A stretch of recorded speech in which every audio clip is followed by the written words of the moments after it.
Para aqueles que não me conhecem, meu nome é Lucas Farias, faço parte do Ministério Apostólico Mover Profético, ali próximo ao Colégio Ariena.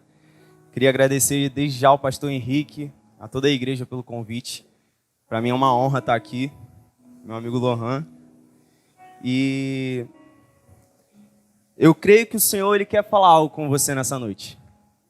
Tenho certeza e convicção de que o Pai ele te trouxe aqui para falar algo com você.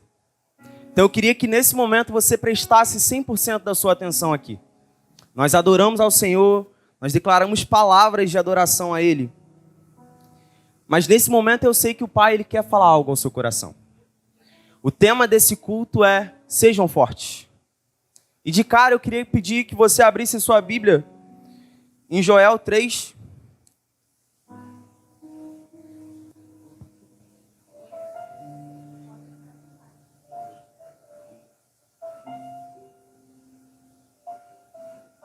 A gente vai começar a ler a partir do versículo 9, que diz assim, a minha versão é a King James, tá, pessoal? Então provavelmente é um pouco diferente da sua. Diz assim, proclamai isso entre os gentios, preparai a guerra, acordai os homens poderosos, cheguem-se, subam todos os homens de guerra, forjai espadas das vossas enxadas, e lança das vossas foices. Que o fraco diga, eu sou forte. Você pode repetir isso? Que o fraco diga, eu sou forte. Isso. Antes da gente entrar de fato nisso, eu queria que você compreendesse um pouco daquilo que aconteceu até chegar nessa frase.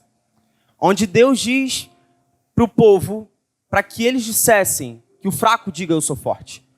Se a gente lê o livro de Joel, ele é um dos menores livros do Antigo Testamento. E o início desse livro, ele aponta, ou melhor, o livro como um todo, ele vai apontar para o dia do Senhor, que seria uma série de eventos. Mas o início desse livro, ele vai tratar de explicar de uma praga que aconteceu. A Bíblia usa o exemplo, em algumas versões, de lagartas que viriam, ou melhor, que vieram e destruíram tudo. Algumas versões vão dizer que foi o lambedor, o devorador e o cortador. Isso sendo no sentido figurado ou no literal, nos traz o entendimento de que passou algo naquele lugar tão forte que aquilo que o primeiro destruidor deixou de resto, veio outro e levou também. E aquilo que ainda assim sobrou, veio mais um e levou o restante. Então a situação daquele lugar era totalmente destruída. Pensa num lugar destruído. Era esse lugar. E isso a gente vê no início do capítulo. Quando chega no capítulo 2 de Joel, o Senhor ele chama o povo ao arrependimento. Ele chama para que o povo se arrependesse de tudo aquilo que ele vinha fazendo. E o que me chama mais a atenção é que no início desse capítulo ele fala aquela frase que talvez você conheça de cós salteado, que chorem os ministros, os sacerdotes que servem ao Senhor. E de primeiro ponto aqui, o que eu queria te chamar a atenção é, quando o Senhor ele chama um povo ao arrependimento, ele vai começar pela liderança. A verdadeira liderança não é aquela que diz o que eu preciso fazer, mas ela faz. Ser líder é isso. Não é eu chegar para você e falar, você precisa fazer dessa forma. Eu como líder, eu começo fazendo e automaticamente aqueles que me veem fazer, eles fazem igual. E aí, nesse lugar, o Senhor ele chama o povo ao arrependimento. Começando por quem? Pelos sacerdotes. Então ele fala, os sacerdotes, aqueles que me servem, comecem vocês se arrependendo de tudo aquilo que tem sido feito. E aí ele chama aquele povo, e aí ele fala que se o povo se arrependesse, tudo aquilo dali mudaria. Todo o cenário mudaria. E ele continua. No versículo 18... Deus perdoa tudo aquilo que o povo estava fazendo. E aí a gente olha para um cenário que antes foi de total destruição. Onde os animais não tinham mais o que comer. Até a semente das árvores tinham sido destruídas. E aí a gente olha para esse cenário onde Deus direciona o povo a se arrepender. E o que acontece é, a terra volta a ser frutífera. As árvores voltam a ter vida. Tudo aquilo que antes era um cenário de morte passa a ser um cenário de vida. Talvez você chegou aqui sem entender tudo isso que tem acontecido. Talvez você possa ter chegado aqui esperando que o Senhor te desse uma resposta clara e objetiva. E de cara, o que eu tenho para dizer para você é: a principal ferramenta que muda cenários é o arrependimento. Arrependimento não é apenas eu falar, me perdoa, Lohan. Arrependimento é mudança de direção. Isso é o verdadeiro arrependimento. Se você está por dentro de tudo isso que tem acontecido no Brasil, há quem diga que de fato foi levantado altares a outros deuses. Mas a palavra do Senhor me garante, ela me garante que se o meu povo me chama pelo meu nome, se arrepender, o arrependimento, ele vem e ele sara a terra. Ele não é sobre mim. O que parte de mim é um arrependimento. Esse é o tempo onde o Senhor tem sinalizado que a igreja brasileira precisa se arrepender. Se arrepender de quê se eu não fiz nada? A igreja é uma só. A igreja de Cristo não tem placa. Para Cristo não existe ministério apostólico, mover profético, não existe ministério anatote. É uma igreja só, é a igreja de Cristo. E esse é o tempo que o Senhor tem nos chamado como igreja. Igreja como corpo de Cristo. Para nos arrepender. Em Joel também vai citar algo que já foi falado aqui pelo pastor Henrique. Que eu acho uma coisa incrível. Que fala no capítulo 1, ou melhor, no capítulo 2 do versículo 28. Ele sinaliza para aquilo que começaria a acontecer em Atos 2. O derramamento do Espírito. E às vezes a gente tem uma visão muito mística de que alguém cheio do Espírito Santo é alguém que realiza grandes feitos. Alguém cheio do Espírito Santo é aquele que vai rodar, aquele que vai pular. E de fato isso pode ser. Mas alguém cheio do Espírito Santo é aquele que manifesta frutos. O que te garante que você realmente tem o Espírito Santo dentro de você não é a manifestação de dom, porque dom é presente. O dom, ele fala daquele que deu. Agora o fruto fala da árvore que você é. Quando eu manifesto o fruto do Espírito, eu estou sinalizando que de fato eu sou cheio. De fato eu tenho ele em mim. E aí em Atos 1:4 diz que o Espírito viria para quê? Como um poder para que aqueles que fossem cheios se tornassem testemunhas. E a pergunta que eu já quero começar fazendo para você é: será que nós temos sido testemunhas de Cristo? Porque Cristo é a testemunha de Deus. Mas nós, como igreja, nós temos o papel de testemunhar acerca de Cristo. Só que testemunhar não é apenas eu falar sobre. Eu preciso manifestar a Ele. Não adianta eu chegar e falar: ei, Jesus te ama, jovem. Se ele não vê o amor de Cristo através da minha vida. É isso. Ser testemunha de Cristo é manifestar a pessoa e o caráter dele. Ser testemunha de Cristo é fazer aquilo que Cristo faria aqui na terra. Eu costumo dizer para os meus discípulos lá na igreja uma frase que talvez seja muito clichê. Será que Jesus faria isso? Porque eu me faço essa pergunta. Será que Jesus faria isso? A gente acha que ser cristão é eu estar aqui dentro desse espaço, dessas 4 paredes.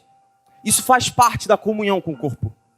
Mas ser cristão é eu manifestar a pessoa e o caráter de Cristo quando ninguém sabe que eu sou cristão. É eu manifestar o caráter dele em amor, em compaixão, mostrando de fato quem está aqui dentro. Isso é ser alguém cheio do Espírito Santo. Então, a promessa de Joel, ela se inicia em Atos. Em Romanos vai dizer que isso se cumpre por completo quando os judeus eles se converterem, totalmente. Então, eu creio num derramar contínuo do Espírito Santo, que se iniciou lá e que continua aqui. E aí, quando a gente chega no capítulo 3 de Joel, vai falar sobre o julgamento de Deus sobre a terra. E eu queria ler de novo agora só o versículo 10, que a gente vai destrinchar um pouco isso.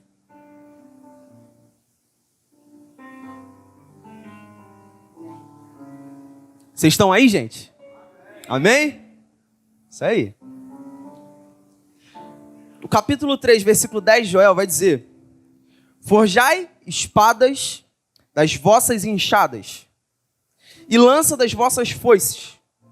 E novamente, que o fraco diga... Repita isso, por favor. Que o fraco diga... Primeiro ponto que a gente precisa entender dessa história. O povo que está sendo convocado para uma guerra é um povo que não está preparado para a guerra. Você já parou para pensar nisso? Porque Deus simplesmente dá uma direção. Ei, você vai pegar a sua enxada e vai transformar em espada. E algumas versões vai dizer forjai. Forjar é o quê? Você simplesmente destransformar algo para transformar em algo novo. É eu pegar, por exemplo, esse latão, derreter ele e transformar em outra coisa totalmente diferente. Quando ele nos diz, transformai as vossas espadas, ou forjai as vossas espadas das vossas enxadas. Ele está convocando pessoas que não estão preparadas de armamento para transformar algo que antes representava o quê? Objeto de trabalho braçal em um objeto de autoridade. Ele está chamando as pessoas para transformarem a enxada ou o arado, aquilo que era ferramenta de cavar a terra, ferramenta de trabalho braçal, de esforço, para algo que agora é de autoridade. Porque só usa a espada alguém que tem autoridade. O primeiro direcionamento que Deus está dando para aquele povo é: agora você vai pegar tudo aquilo que um dia foi de esforço, isso te gerou autoridade agora. Você simplesmente forja aquilo que durante a sua vida inteira você precisou se esforçar para passar. Agora você tem autoridade em cima disso. Mas o que isso quer dizer? Não estou conseguindo aplicar isso na minha vida. Às vezes a gente passa por tantas situações pesadas, árduas, cansativas, que nos geram esforço. E durante o trajeto a gente não consegue compreender o propósito delas. E quando chega no final, o Senhor fala: ei, agora é hora de você forjar isso em ferramenta de autoridade. Porque eu posso falar para você sobre qualquer assunto. Mas para falar para você de algum assunto, eu preciso passar por ele. Lembra Jó? Antes conhecia Deus sobre ouvir falar, mas agora ele conhece porque ele teve uma intimidade. Eu creio num Deus que ele não desperdiça sofrimento. Você já deve ter escutado essa frase. E ele também não quer que você sofra. Mas ele permite que o sofrimento ele te gere um aprendizado. Esse é o tempo onde nós iremos forjar aquilo que nos trouxe peso, aquilo que nos trouxe cansaço, em ferramentas de autoridade. Quando você chega na guerra com autoridade, cara, você já tem algo sobre você. Você não precisa mais conquistar. Já está ali, em cima de você. E ele continua: forjai espadas das vossas enxadas e foices das vossas lanças. A foice, ela representa algo de colheita, geralmente, né? A foice você usa para arrancar um fruto, mas também para podar. E muitas vezes para cortar fora. Então, ainda que a foice ela tenha, em algumas situações, um bom sentido, muito dessas vezes é um sentido de morte. E aí quando o Senhor ele fala: transforme as vossas foices em lanças. Lança representa a força. Lança representa a força. Você daqui, você joga a lança e ela vai. O Senhor para esse tempo tem falado para a igreja dele. É um tempo de transformar aquilo que foi morte em força. É tempo de transformar aquilo que as pessoas chegavam e falavam para você: você é um fracassado, você não vai chegar a lugar nenhum. E transformar isso em força. Que isso seja o testemunho. Ouvir testemunho das pessoas é lindo, é maravilhoso. Mas gerar testemunho dói. Gerar testemunho é doloroso. Ninguém gosta de gerar testemunho. Só que a gente tem duas possibilidades. Ou a gente passa e não aprende nada, e simplesmente passa, ou a gente passa e transforma aquilo dali em uma ferramenta para alcançar pessoas para Cristo. Ah, meu irmão. O nosso propósito jamais foi de vir à igreja aos domingos. Não. O seu propósito não é de você ir à sua igreja terça ou quinta-feira. Isso faz parte da comunhão do corpo de Cristo. Agora, o seu propósito é o quê? O que Jesus fala para os discípulos? Vão por todo mundo. Pregai o evangelho a toda criatura. Fazei discípulo de todas as nações. E batiza eles no nome do Pai, do Filho e do Espírito Santo. O nosso propósito é lotar o céu. O seu propósito, jovem, é ganhar quem está ao seu redor. O seu propósito é, na escola, manifestar Cristo. O altar, isso aqui, é apenas uma parte. Eu não posso ser alguém que prega quando está com o microfone na mão só. Alguém que ministra adoração quando eu estou com o microfone. Eu preciso ser alguém que as pessoas olham para mim e falam: ei, Jesus está aí. Eu percebo alguma coisa. Eu vejo, cara, não é normal.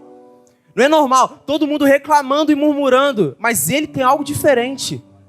Eu preciso conhecer isso. Isso é ser cristão. O cristão é aquele que vai manifestar aquilo que Jesus é. Tem um outro episódio que me chama muito a atenção. Se a gente olha para essa situação, Deus ele chama um povo totalmente incapacitado, humanamente, sem ferramentas de guerra, para ir para uma batalha.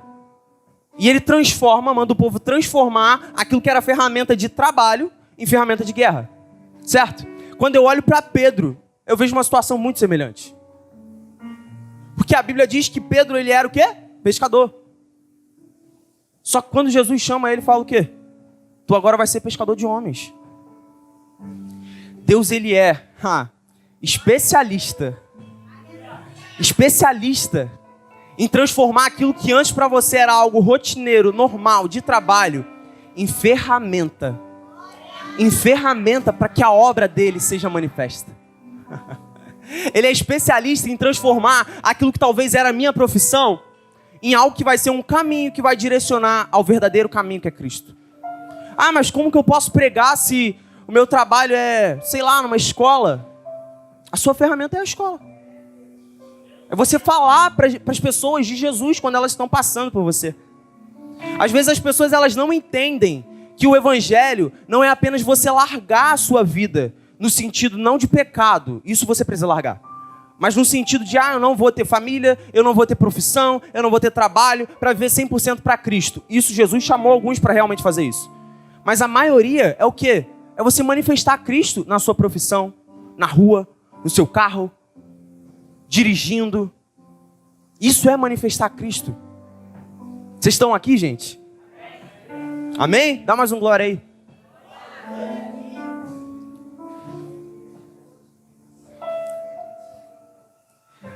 E aí chega na parte do versículo mais forte. Que o fraco diga, eu sou forte. O que mais me chama a atenção é, ele não disse que o fraco se torne forte. Talvez você não tenha reparado isso. Ele diz que o fraco diga, eu sou forte. Ele realça que o cara é fraco. Ele está confirmando que ele é fraco. Mas o detalhe está onde? Que ele diga, eu sou forte. Ele primeiro fala a realidade. Só que ele dá uma outra ferramenta, além da espada. Ele dá uma outra ferramenta, além da lança, que é o quê? O falar. Se eu olho para Gênesis, quando Deus cria todas as coisas, qual é a ferramenta que ele usa? Haja, a palavra. Quando Deus ele aqui, por meio do profeta, diz que o fraco diga eu sou forte, ele está trazendo aquilo que diz lá em 2 Coríntios 4,13. Cri, por isso falei. Aquele que crê, ele precisa declarar. Talvez a sua realidade seja totalmente o oposto daquilo que você quer viver, daquilo que Deus falou sobre você. E como que isso começa a mudar? Declarando. Eu tenho um carro que está parado ali fora. Por enquanto eu só tenho habilitação, essa é a minha realidade. Mas eu preciso declarar aquilo que eu creio. E eu creio nisso. Isso precisa ser o meu estilo de vida. Declarar, assim como nos garante 2 Coríntios 4,13. Cri, por isso falei.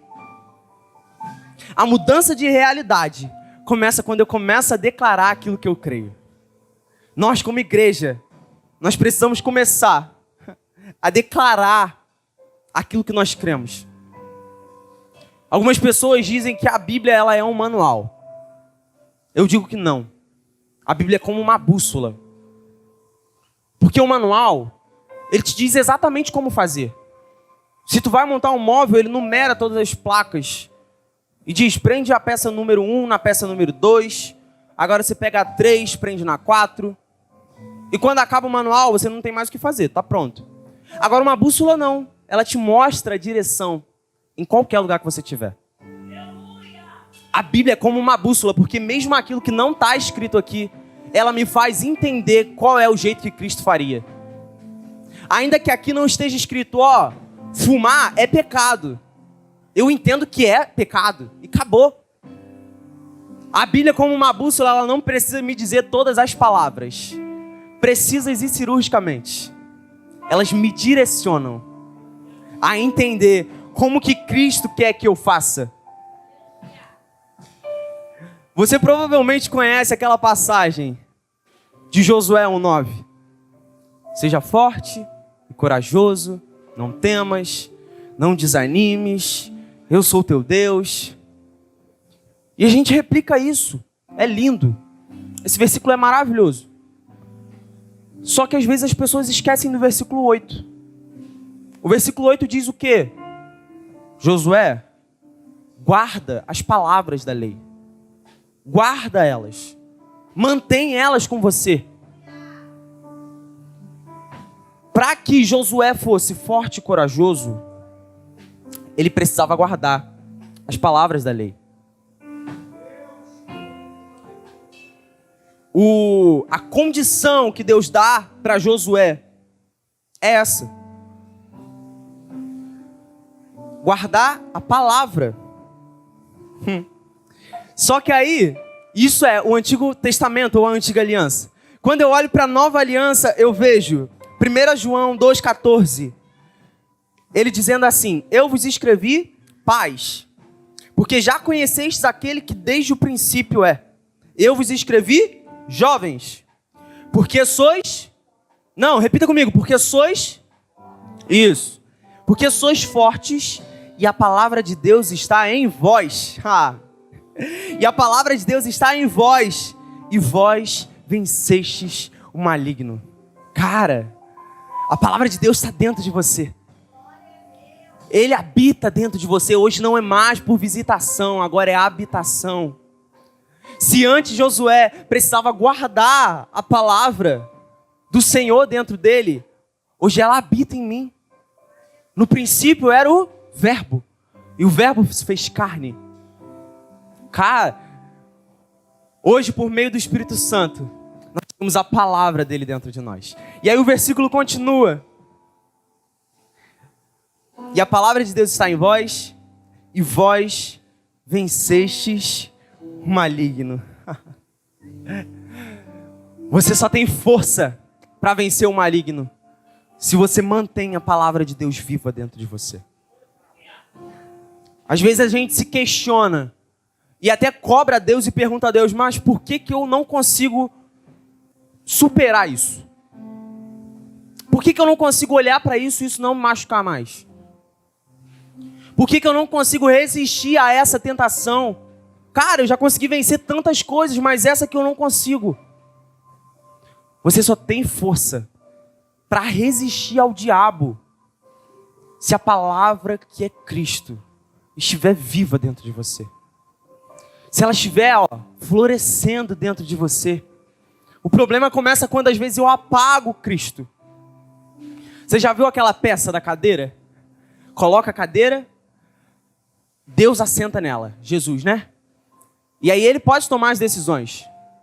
Só que quando é algo que eu quero muito, eu empurro ele dali e assumo esse lugar. Isso é você apagar Cristo dentro de você.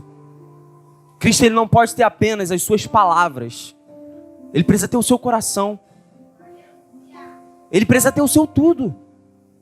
Quando ele é o centro, quando ele habita em você por meio do Espírito Santo, aí você tem força para vencer o maligno.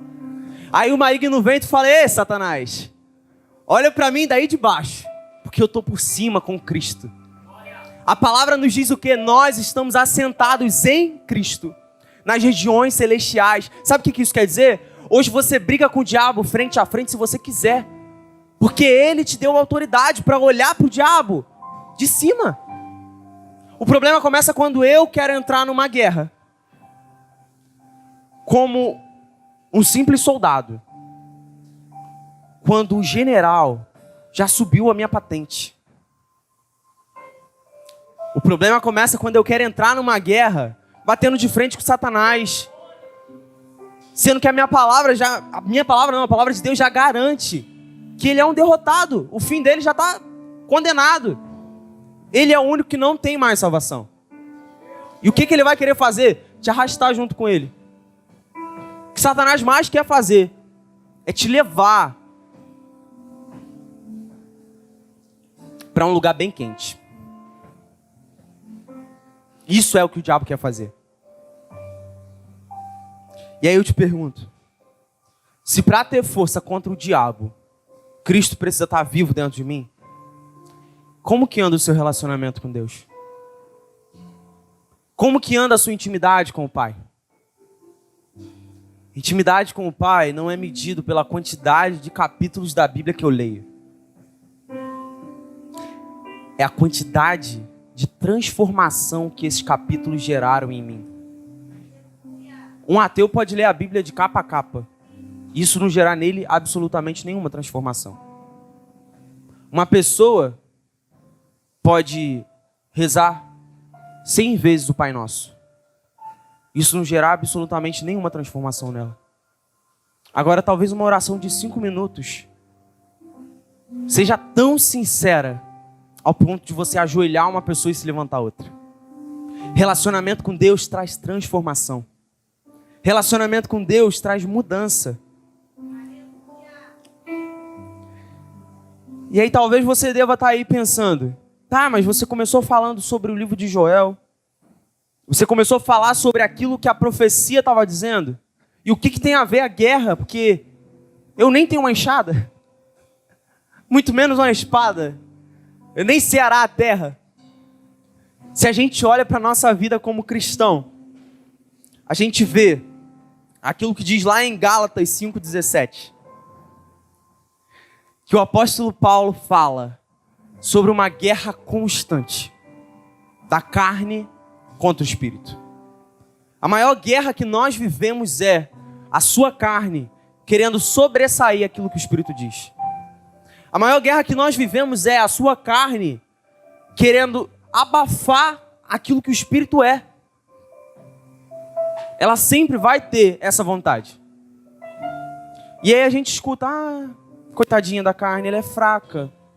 Eu pequei porque a carne é fraca. Quando Jesus diz isso, ele está instruindo os discípulos a orarem. E os discípulos dormiram. E aí Jesus vai e fala: ei, vigiai e orai.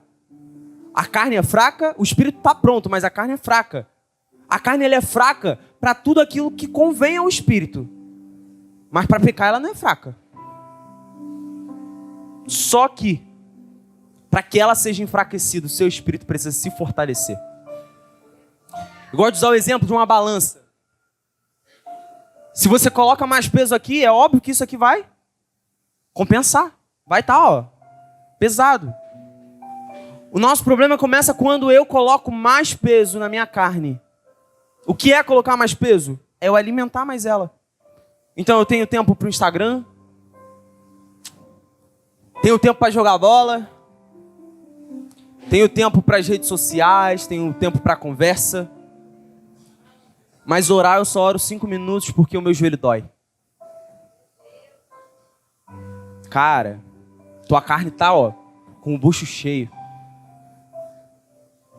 E o espírito tá totalmente seco, desidratado e faminto.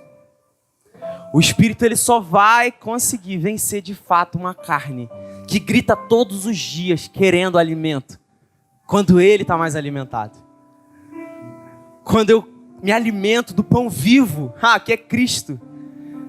Quando eu bebo da água que jorra incansavelmente, aí o meu espírito ele é fortificado. É nesse momento que eu posso olhar para minha carne e falar: ei, só infeliz, fica no teu canto, fica aí, porque o espírito está forte. Agora, se não tiver, qualquer beiralzinho de tapete é suficiente para eu tropeçar e cair. Vocês estão aqui, gente? Quando eu olho para o passado, eu vejo que ninguém podia se achegar a Deus impuro. O sacerdote, para que ele oferecesse o sacrifício de adoração, ele precisava estar em extrema santidade.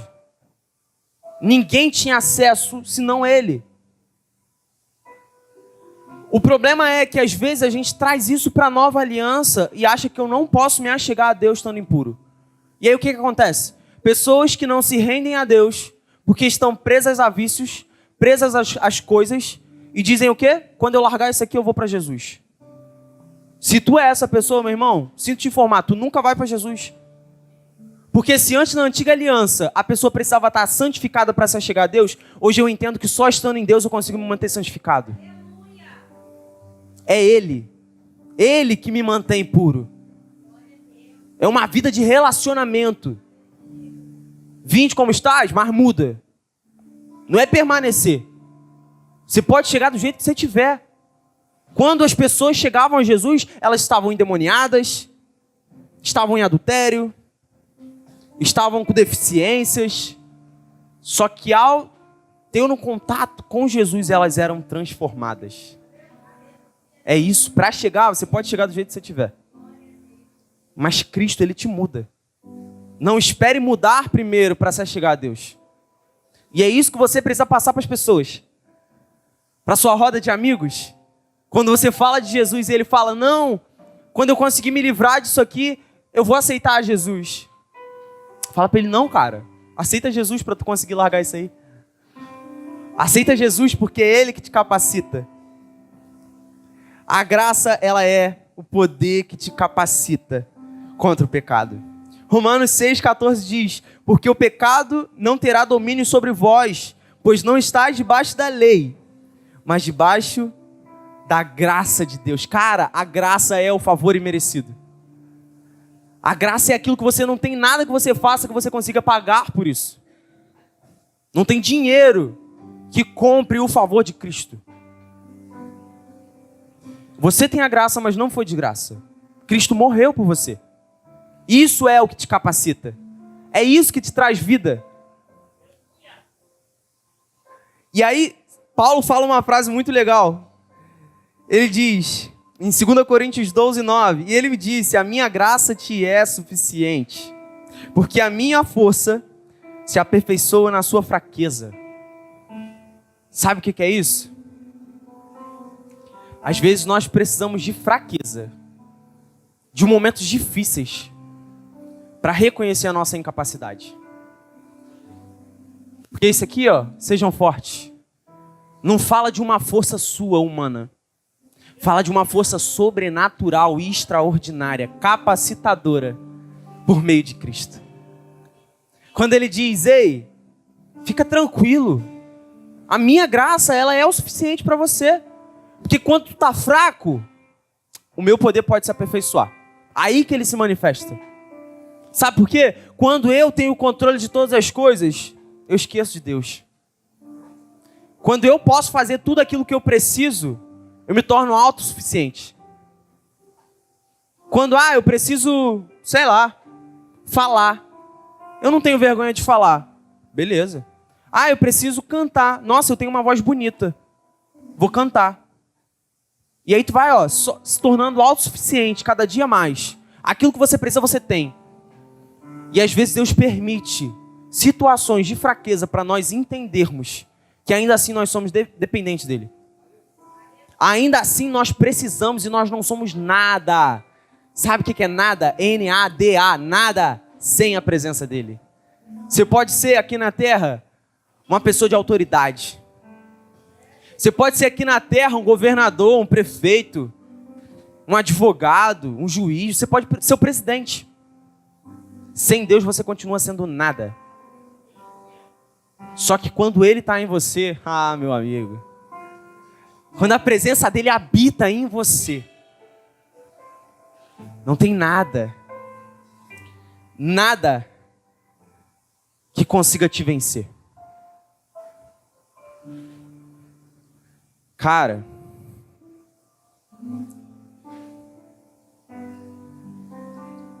só que tudo isso começa com a declaração de mesmo que eu me reconheça como fraco, eu declaro que eu sou forte. Eu preciso declarar, nós como cristãos, nós precisamos criar isso dentro de nós, de estar em uma situação de fraqueza e declarar que eu sou forte. A palavra, ela tem poder, irmãos. Ela tem poder. A galera que está ali comigo, que me conhece, já me ouviu falar sobre isso várias vezes. Você provavelmente, quando eu subi, você deve ter me dado no mínimo uns 25 anos.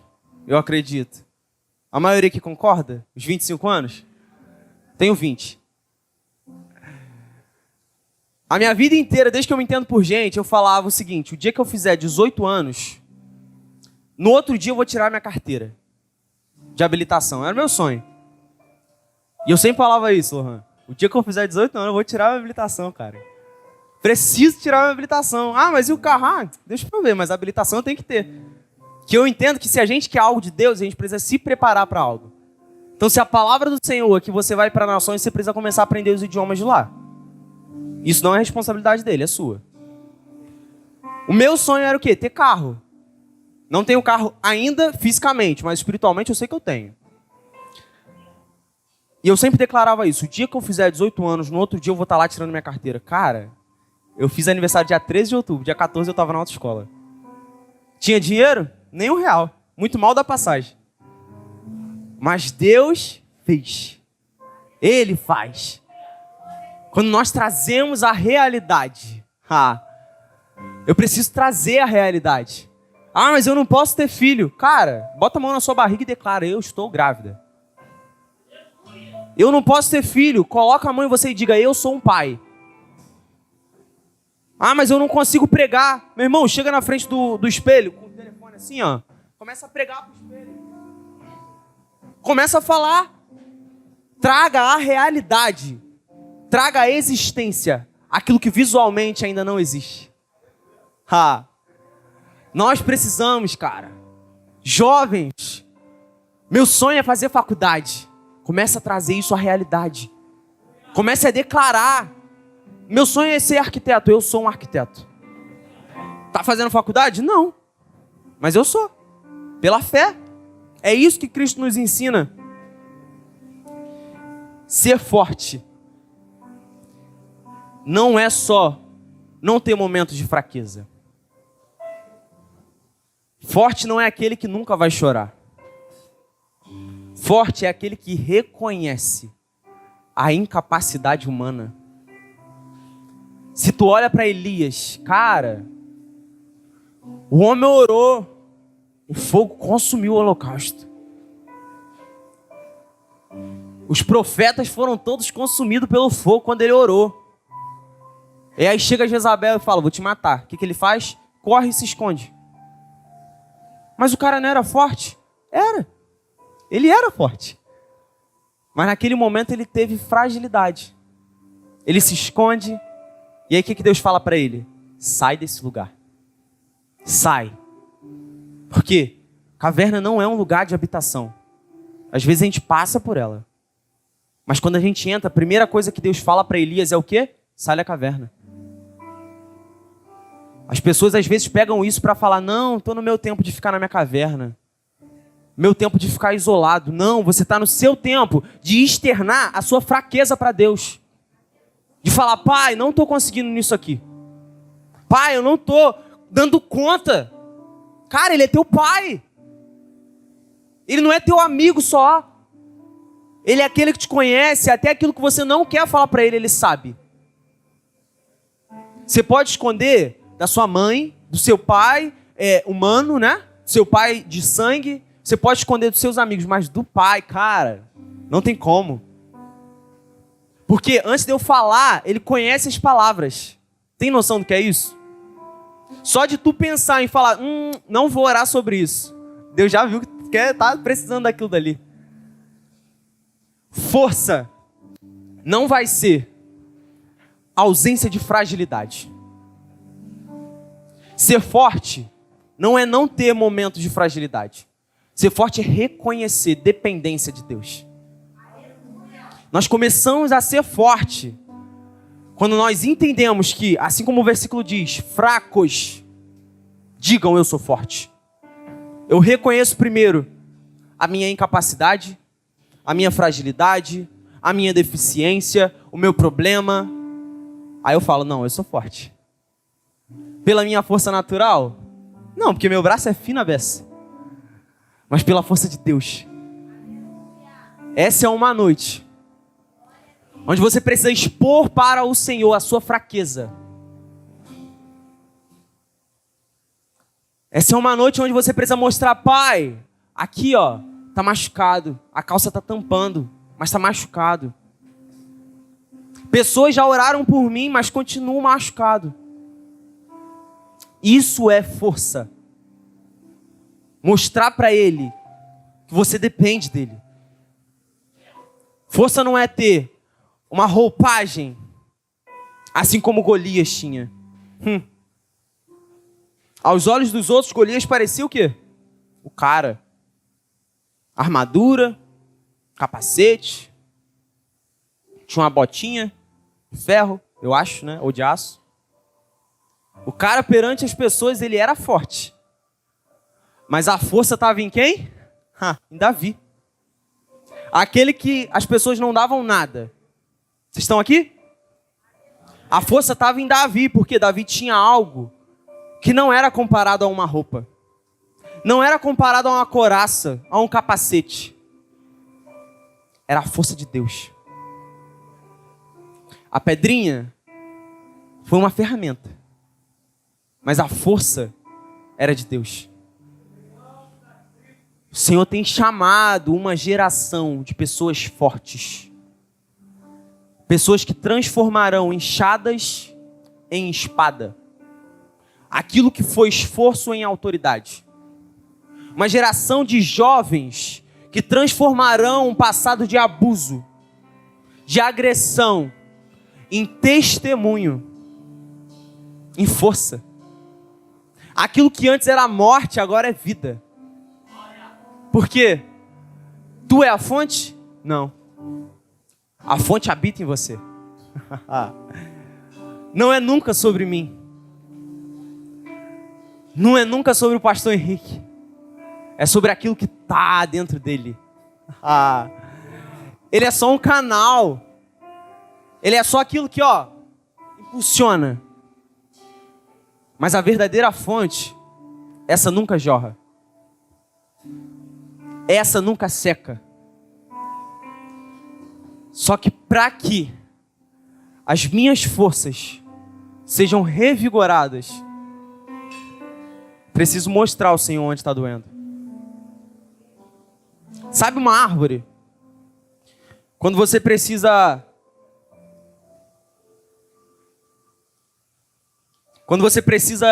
adubar ela, não é simplesmente jogando por cima um adubo. Você precisa expor as raízes. Raízes fala de passado, de coisas antigas. Raízes fala daquilo que ninguém vê. Jesus. Raízes fala daquilo que está tampado com terra. Raízes fala daquilo que a gente protege, porque qualquer batidinha ali pode matar a árvore. Só que às vezes é necessário expor as raízes. Às vezes é necessário. Às vezes a planta pode dar até uma murchada, sabe? Só que para eu colocar adubo, elas precisam estar expostas. Não tem como você receber uma força extraordinária de Deus se você não expõe para Ele aonde precisa ser consertado. Não tem como você receber algo maravilhoso se você não mostra para o Pai aonde precisa ser colocado isso. Se tu coloca uma planta num vaso pequeno, ela começa a dar muitas raízes. E isso impede o crescimento. Para que ela cresça novamente, é preciso cortar aquelas raízes fininhas. É preciso, às vezes, cortar o passado. Só que ele precisa estar exposto. Para que eu conserte e alimente direto da fonte, eu preciso expor ela. O Senhor hoje Ele quer revigorar as suas forças. Você crê nisso? Você crê nisso? Ele quer revigorar as suas forças. Mas também é uma noite onde você precisa expor sua fraqueza a Ele. Onde você precisa mostrar, Pai, aqui tá doendo ainda. Aqui ainda machuca. Essa é a noite que o Senhor quer cuidar de você. Lembrem-se, ser forte não é ausência de fragilidade. Ser forte é o reconhecimento de dependência. Eu quero orar por você. Você pode ficar de pé?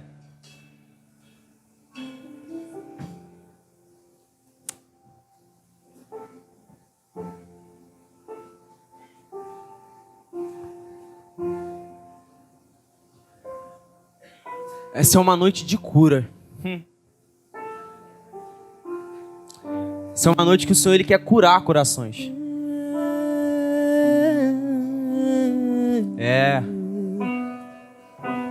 O Senhor Ele quer curar pessoas. Mas para que a cura aconteça, a ferida precisa ser exposta. Para que a árvore cresça, as raízes precisam ser expostas para serem adubadas.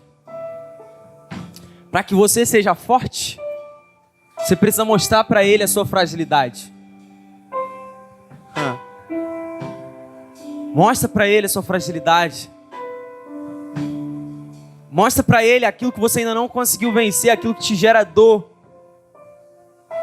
Aquela pessoa que talvez durante sua vida inteira tu não conseguiu perdoar. Mostra para o Pai. Externa para Ele. Essa é uma noite onde o Senhor Ele quer tocar num lugar no seu coração, aonde muitas vezes, pastor, as pessoas não permitem que Deus toque. Sabe aquela parte que você pula da sua oração? Que você tem até medo de chegar nela? É essa parte que o Senhor quer ouvir de você hoje. Seja forte. Mostre a sua fragilidade para Ele. Eu queria que você viesse aqui na frente, você que ouviu toda essa palavra que o Senhor trouxe para você, e reconhece como, cara, eu vejo a minha fragilidade, mas eu preciso ser forte. Comece a declarar. Você crê que você é forte? Declare isso. Tenha uma atitude. Vem aqui na frente, nós vamos orar por você. Eu sei que existem pessoas aqui que precisam ser curadas. Curadas. Cara, existem pessoas aqui que carregam uma história. Carregam uma história só de decepção, de amargura, de tristeza. Mas hoje é a noite que o Senhor fala para você: transforme o arado em ferramenta de autoridade. Transforme a foice em ferramenta de poder, aquilo que era para a morte. Eu sei que existem pessoas aqui que precisam ser curadas. Não é apenas querer, é necessidade. O Senhor está te chamando. Ele te chama e fala: ei filho, vem ser curado. Mostre para mim a sua fragilidade. Não entendo. Mostra. O meu próprio agir. A mão para cá.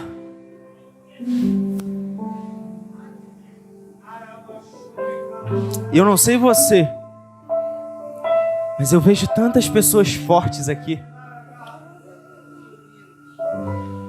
Eu vejo tantas pessoas fortes aqui, cara. Pessoas que ainda em um momento de fragilidade entendem que o que define não é aquilo que os olhos veem. Pessoas que entendem que ainda que a circunstância seja diferente. Pessoas que entendem que ainda que o momento seja totalmente contrário ao que a palavra de Deus disse. Pessoas que entendem que mesmo olhando naturalmente, seja um cenário de deserto, Ele faz jorrar águas. Pessoas que entendem que ainda que o mundo diga totalmente ao contrário, a palavra dele diz: ei, você é forte. Você é forte. É, Jesus. É, Jesus. Pai, nós te damos graças por tudo aquilo que o Senhor fez nesse dia. Nós declaramos vida sobre essas pessoas. Nós declaramos a tua força, que é extraordinária, além da humanidade, além daquilo que os olhos veem. Nós declaramos, Pai, que esses jovens, assim como a tua palavra diz, eles são fortes. São fortes. Nós declaramos isso no nome de Jesus. Não é no meu nome, não é no nome da igreja, não é no nome do pastor, é no nome daquele que morreu por amor a mim. É no nome de Jesus que eu declaro: jovens, vocês são fortes. Vocês são fortes. Você é forte, cara. Tu é forte. Porque a graça de Deus é o suficiente na sua vida. A graça dele é aquilo que você precisa. Amém? Vamos orar. Segura aí rapidinho, filhotes. Vamos profetizar sobre a vida de cada pessoa que veio aqui na frente. Olha o que o servo do Senhor, esse jovem, né? Olha o que foi dito: vocês são fortes. Você precisa entronizar, você precisa introjetar dentro de você essa proclamação. Mas pastor, eu sei que eu sou fraco. Mas você não é apenas fraco, você é forte. E você não vai fazer aliança com a fraqueza, porque a fraqueza denota obras da carne. Você vai fazer aliança com o Espírito. Amém? Você que está aí no seu lugar, se quiser vir aqui à frente. Amém? Você que está cheio do Espírito Santo. Amém? Você que tem a bênção do Senhor sobre a sua vida, vem aqui na frente, jovem. Adote alguém, ore por um adolescente, ore por um jovem, ore por uma pessoa aqui. Aleluia, libere daquilo que você tem do céu e nós vamos orar. Pai, na autoridade que é no nome de Jesus, estão aqui estas vidas aqui na frente, porque elas entenderam o apelo, o chamar, o despertar do teu Espírito, e elas entenderam que elas estavam dando mais ênfase a esse lado fraco, a esse lado vulnerável, a esse lado que se deixa ser vencido por qualquer ataque. Oremanduri lebarácia. Mas eles estão aqui na frente, colocando diante do altar suas misérias, que são suas dores, que são suas fragilidades, e aonde o pecado encontra morada em suas vidas. Deus, tu é a água que lava, limpa-nos por inteiro. Limpa-nos por inteiro. Águas que descem do trono de Deus. Limpa-nos por inteiro. Limpa quem está aqui na frente. Narabashuri levaraio. Senhor, olha esse altar que está quebrado. Senhor, junta os cacos desse vaso que se quebrou. Junta os cacos desse vaso que se quebrou. Porque para o mundo, Pai, um vaso que se quebra, ele é jogado fora. Porque um vaso que quebrou não serve para mais nada. Mas a tua palavra diz que na tua presença, Senhor, quando o vaso quebra, tu não descarta desses cacos. O oleiro faz um vaso novo. Faça um vaso novo na vida de cada filho, na vida de cada filha que veio aqui na frente. E agora, na qualidade e na condição de vasos restaurados. Derrama o azeite, Senhor. Abre a sua boca e comece a glorificar o Senhor em seu lugar. Abre a sua boca, meu irmão. Abre a sua boca e comece a chamar a atenção. Olha o que a mulher fez. Ela tocou na orla dos vestidos de Jesus. Olha o que Bartimeu fez. Ele clamou. Ele gritou. Abre a sua boca. Você pode não estar no estádio. Você pode não estar assistindo um campeonato, mas você está diante do Deus da vida. E ninguém come de boca fechada. Deus quer te alimentar, meu irmão.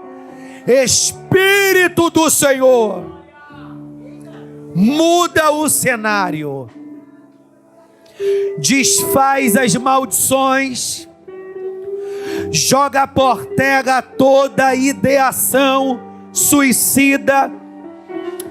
Todo jovem, todo homem, toda mulher que não consegue, Pai, mas perceber sentido na vida, razão no seu existir, e para ele e para ela é o tanto faz, morrer ou viver. Senhor, manieta esse valente que está bombardeando essa mente com loucura, com depressão, com morte.